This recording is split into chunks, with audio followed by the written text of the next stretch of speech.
हिमालय की चोटियों की ठंडी चुप्पी अचानक आग में तब्दील हो गई है। सड़कें सुनसान हैं, गाड़ियां चल रही हैं, बीजेपी का दफ्तर धुएं में गिरा है और पुलिस तैनात है। सवाल यही है, शांत सा दिखने वाला लद्दाख अचानक कैसे हिंसक हो गया? कैसे यहाँ की युवा इतने आक्रोशित हो गए? कैसे एक दूसरे प्रदेश में लद्दाख के हक में लड़ने वाले लड़के की वजह से लेह के युवा सड़कों पर उतर आए? यहाँ हर कदम पर तनाव है, हर नजर में आग है और हर सांस में सवाल, क्या शांतिपूर्ण आंदोलन अब हिंसा की ओर बढ़ जाएगा? नमस्कार, मैं हूं आसिफ इकबाल और आप देख रहे हैं वन इंडिया।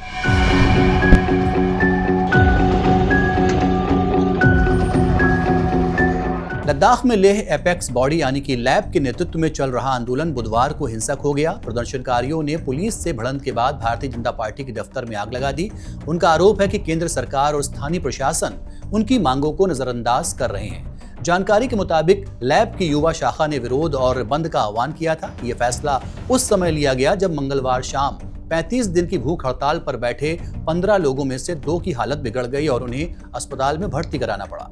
प्रदर्शनकारियों का कहना है कि सरकार न तो राज्य का दर्जा देने पर गंभीरता दिखा रही है और न ही लद्दाख को संविधान की 6ठी अनुसूची में शामिल करने की उनकी मांगों पर। हालात बिगड़ने पर पुलिस और प्रदर्शनकारियों के बीच झड़प हुई, जिसके बाद शहर का माहौल तनावपूर्ण हो गया। लद्दाख में जारी आंदोलन ने आज एक नया मोड़ ले लिया। पर्यावरण कार्यकर्ता और शिक्षा सुधारक सोनम वांगचुक, जो अब तक भूख हड़ताल पर थे, उन्होंने हिंसा भड़कने के बाद अपना अनशन खत्म कर दिया है। हालांकि उन्होंने साफ कहा है कि उनकी व्यक्तिगत पहल है, जबकि आंदोलन और ज्यादा मजबूती से आगे बढ़ेगा। दोस्तों, आज हमारे अनशन के 15वें दिन ये बताते हुए बहुत दुख हो रहा है कि आज लेह शहर में कुछ बड़े पैमाने पर हिंसा और तोड़फोड़ होने लगी।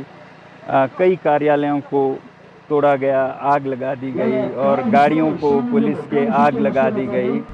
इसी बीच लेह एपेक्स बॉडी यानी कि लैब ने दोहराया है कि उनके नेता तब तक भूख हड़ताल खत्म नहीं करेंगे जब तक उनकी प्रमुख मांगे लद्दाख को राज्य का दर्जा और संविधान की 6ठी अनुसूची में शामिल किए जाने को स्वीकार नहीं किया जाता।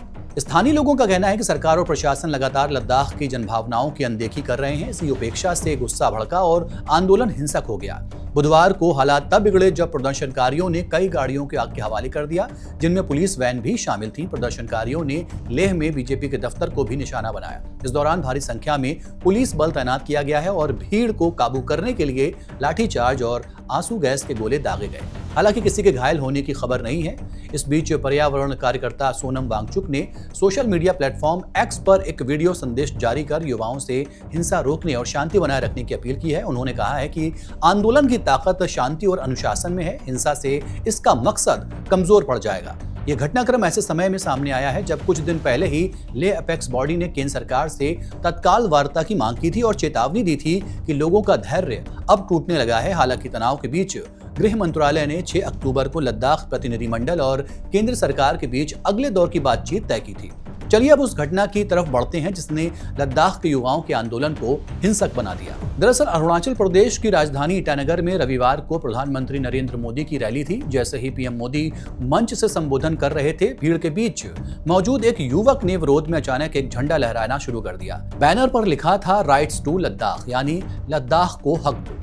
हालांकि सुरक्षा बलों ने तुरंत युवक को हिरासत में ले लिया। इस घटना के अगले दिन पर्यावरण कार्यकर्ता और शिक्षा सुधारक सोनम वांगचुक ने अरुणाचल प्रदेश में प्रधानमंत्री नरेंद्र मोदी की रैली के दौरान युवक के विरोध प्रदर्शन की तारीफ की और कहा, मैं उसे सलाम करता हूं।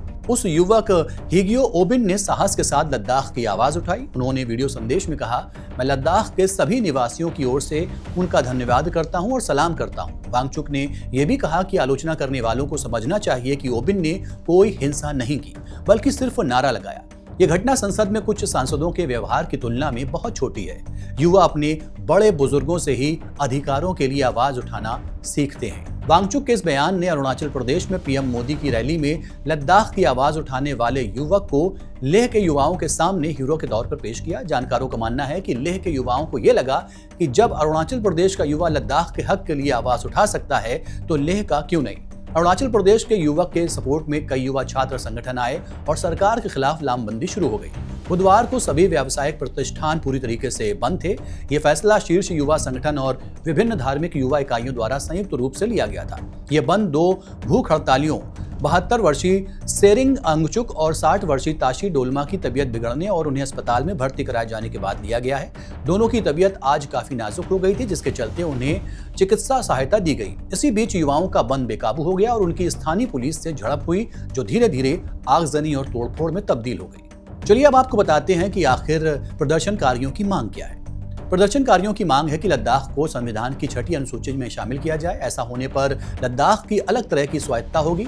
संविधान के अनुच्छेद 244(2) और अनुच्छेद 275(1) में विशेष व्यवस्था दी गई है। जम्मू कश्मीर राज्य का हिस्सा होने पर लद्दाख के पास एक विशेष अधिकार था। केंद्र शासित प्रदेश बनने के बाद जम्मू कश्मीर में तो विधानसभा बची हुई है, लेकिन लद्दाख से विधायक नहीं चुने जाने का प्रावधान किया गया है। पहले यहां से 4 MLA चुनकर जम्मू कश्मीर विधानसभा में लद्दाख का प्रतिनिधित्व करते थे। लोगों के आक्रोश का एक बड़ा कारण यह भी है, इनका आरोप है कि अब उनकी बात सरकार तक पहुंचाने का कोई उचित माध्यम नहीं है। सरकार ने जितने वादे किए थे सब बेदम साबित हुए हैं। जब से नई व्यवस्था लागू हुई है तब से सरकारी नौकरियों का संकट बढ़ गया है। पहले Jammu Kashmir public service commission के माध्यम से अफसरों की भर्तियां होती थी तो लद्दाख को भी मौका मिलता था। सवाल उठ रहा है, क्या केंद्र सरकार अब जनता की पुकार को सुनेगी? लेह के युवा अब केवल सड़कों पर नहीं है, बल्कि न्याय और सम्मान की मांग के लिए पूरे देश में चेतावनी दे रहे हैं। अब देखना यह होगा कि 6 अक्टूबर को होने वाली बातचीत में क्या मोड़ आता है। फिलहाल के लिए इतना ही। देखते रहिए वन इंडिया।